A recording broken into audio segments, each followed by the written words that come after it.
ko'ringlar ukalar. Sizlarga endi mana qo'linglardagi zormonda munojotga yo'l qo'ymaydi. Bekor qoldinglar, qaraverasizlar, bekor qoldi qaraverasizlar. Yolg'iz qolib ko'ringlar-da, mazza oladi. Qilib ko'ringlar-da. Mana hozir yolg'iz mashinada ketadigan ham gaplashib ko'ring-da.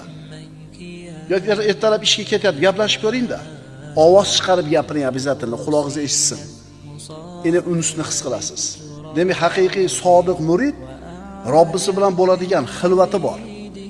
Yolg'iz o'tirib Robbisiga munojot qiladi, zikr qiladi, tilovat qiladi, gaplashadi Robbisi bilan. Endi munojotni nimaligini bilganingizdan keyin, uni mazasini totib ko'rganingizdan keyin albatta yolg'izlikni xohlab qolasiz.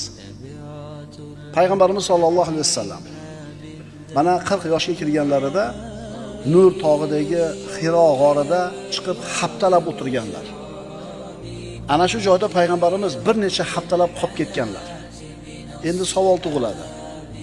Vahshatni his qilmaganmikin? Kechasi ham qolib ketadi, tasavvur qiling.